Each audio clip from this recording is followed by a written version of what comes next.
আবারও সেই মুসলমান সংখ্যালঘুদের প্রতারিত করা হয়েছে। চোর দুর্নীতিগ্রস্ত রাজ্য সরকারের বিরুদ্ধে যে রাস্তার গণ আন্দোলন, সেই আন্দোলনে মাননীয় বিধায়ককে, তাদের কর্মী সমর্থকদের আমরা পাশে চাই এবং দুর্নীতির পাঁচালী আমরা ট্যাবলো করে কালীঘাট থেকে শুরু করে কুচবিহার পর্যন্ত, কাকদ্বীপ থেকে কুচবিহার, আমরা সেই দুর্নীতির পাঁচালী নিয়ে জনসংযোগ যাত্রায় বেরোবো।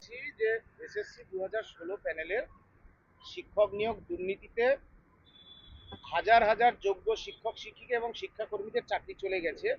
তার মধ্যে এই বাংলায় যারা সংখ্যালঘু, মুসলমান, আদিবাসী, রাজবংশী বা এই যে পিছিয়ে পড়া পরিবারের যে প্রথম প্রজন্মের চাকরি, তারাও চাকরিচ্যুত হয়েছেন।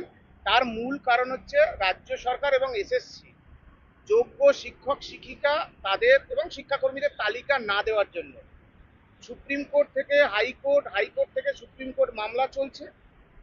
রাজ্য সরকারের কাছে আমরা বারবার অনুরোধ জানিয়েছি যে বিধানসভায় বিল এনে আপনারা জানেন কারা কারা যোগ্য, তাদের তালিকা সার্টিফাই করে কোর্টকে দেওয়ার জন্য। রাজ্যের মাননীয় স্পিকার, আমি বিধানসভায় গিয়েছিলাম, তিনি কথা দিয়েছিলেন মাননীয় মুখ্যমন্ত্রীর সাথে সাক্ষাৎ করাবেন, এই বিষয়ে সমাধান করবেন, কিন্তু আজও কোনো কার্যকর হয়নি। আমরা আপনার কাছে মাননীয় বিধায়ক এবং আপনি যে নতুন দলের প্রতিষ্ঠাতা হিসেবে আপনার কাছে আমরা আবেদন করতে এসেছি, আগামী যে শীতকালীন অধিবেশন আছে বিধানসভায়, সেই অধিবেশনে এসএসসি 2016 প্যানেলের যোগ্য শিক্ষক, আনটেন্টেড শিক্ষক শিক্ষিকা এবং শিক্ষাকর্মীদের ধারাবাহিকতা সহ যাতে চাকরি ফেরে, তার জন্য বিধানসভায় সোচ্চার হবেন এবং এই পরীক্ষা, এই মামলার পরিপ্রেক্ষিতে যে পাপ, দুর্নীতির পাপ মুছে ফেলার যে পরীক্ষা নেওয়া হয়েছে, সেই পরীক্ষাতেও বাংলার যারা মানে দীর্ঘদিন ধরে বসেছিল শিক্ষক হবেন বলে, তাদের সাথেও বঞ্চনা করা হয়েছে। বহু মানে যদি আপনি বলেন যে আবারও সেই মুসলমান সংখ্যালঘুদের প্রতারিত করা হয়েছে। আমরা সব জায়গায় গিয়েছি, যোগ্যদের চাকরি ফেরানোর জন্য সমস্ত পাথরকে উল্টে উল্টে দেখতে হবে আমাদের।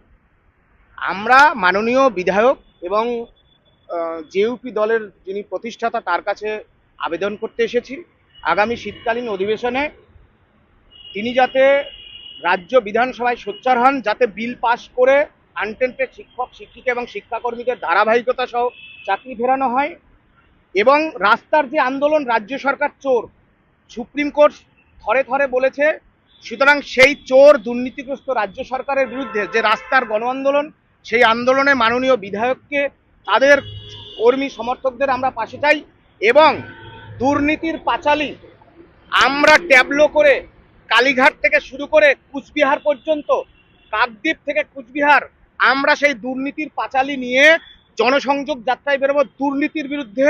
কারণ পশ্চিমবঙ্গের মানুষ, পিছিয়ে পড়া মানুষ, সংখ্যালঘু মানুষ সবাই পিছিয়ে পড়ার কারণ হচ্ছে এই রাজ্য সরকারের সংগঠিত দুর্নীতি, সেজন্যই এসেছি। নিশ্চয়ই পাশে থাকবো। সুমন বাবুরা যেটা বলছেন যে আগামী শীতকালীন অধিবেশনে নিশ্চয়ই সোচ্চার হব, কিন্তু আমার নিজের ধারণা এই সরকার মেয়াদ আর ফেব্রুয়ারি মাস পর্যন্ত। ফেব্রুয়ারি মাসে যখন ইলেকশন কমিশন 18তম বিধানসভার বিজ্ঞপ্তি দেবেন, তখন উনি কেয়ারটেকার মুখ্যমন্ত্রী হয়ে যাবেন।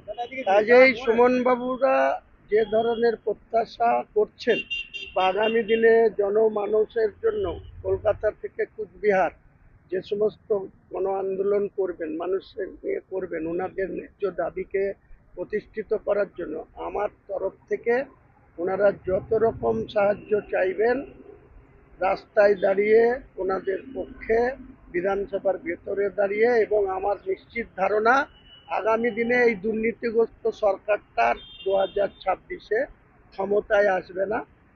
যারা ক্ষমতায় আসবে, আমরা উল্লেখযোগ্য সিট নিয়ে বাংলার বিধানসভায় আসব এবং এনাদের মতো বঞ্চিত, অবহেলিত, লাঞ্ছিত এবং যাদেরকে এইভাবে প্রতারণা করে অন্য লোকদের পাইয়ে দিয়েছে, তাদের খুঁজে বের করব, তারা দুর্নীতিকে প্রশ্রয় দিয়েছে এবং এনাদের ন্যায্য অধিকার ফিরে দেওয়া হবে। এটাই হচ্ছে আমাদের কথা।